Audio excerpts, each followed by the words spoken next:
எல்லாம் வல்ல தேவனாகிய கர்த்தரிடத்திலிருந்து அவர் அன்பினாலே நமக்கு ஒத்தாசை வந்து கொண்டிருக்கிறதுக்காக நாம் அவரை ஸ்தோத்திரிப்போம், நன்றி செலுத்துவோம். அவருடைய பரிசுத்தமான இந்த ஆலயத்தில் ஆண்டவரை நோக்கி பார்க்கும்படியாக கர்த்தர் கொடுத்த பரிசுத்தமான நேரத்துக்கு அவருக்கே துதி கன மகிமை ஆபட்சம் உண்டாவதாக. இந்த தினத்தில் நாம் தியானிக்கப்படுவதான பரிசுத்தமான வேத வசனம் உபவாசத்தை குறித்து நாம் பேசப்பட போகிறோம். உபவாசம் என்பது நாம் பசி மறந்து உபவாசமா இருப்பது அல்ல, கர்த்தருடைய வார்த்தையில உபவாசமா இருக்க வேண்டும். கர்த்தரை துதித்து ஸ்தோத்திரித்து நன்றி செலுத்தி தினமும் அவரை நேசிக்கும் பொழுது அந்த உபவாசமானது ஆண்டவரிடத்திலே கேட்கப்படுவதாக இருக்க வேண்டும்.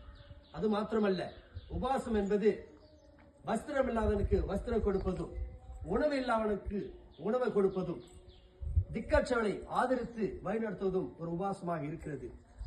மற்றொன்று, உபவாசம் என்பது நீ உன்னுடைய அறை வீட்டிலே பூட்டிக் கொண்டு ஆண்டவர் முன்பாக தலையிலே எண்ணெய் பூசி ஆண்டவருக்கு முன்பாக நீ பணிந்து துதித்து ஸ்தோத்திரித்து நன்றி செலுத்தி அவருக்காக உன்னுடைய நேரத்தை நீ ஒவ்வொரு நாளும் நீ வழிநடத்த வேண்டும் என்பது கர்த்தருக்கே ஒரு உகந்த உபவாசமாக இருக்கிறது.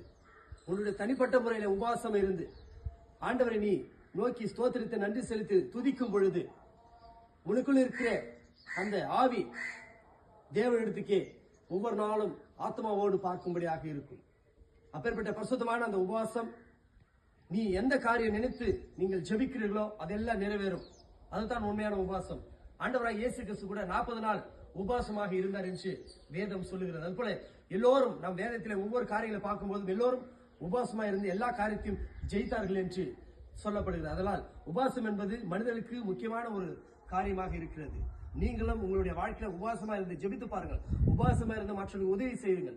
நிச்சயமாக கர்த்தர் உங்களை அந்த உபவாசத்தை ஆசீர்வதித்து உங்களே வழிநடத்துவார் என்பதற்கு சந்தேகம் கிடையாது. தேவன் தாமே இந்த பரிசுத்த வார்த்தை ஆண்டவராக இயேசு கிறிஸ்து மூலமாக ஆசீர்வதிப்பாராக. ஆமென்.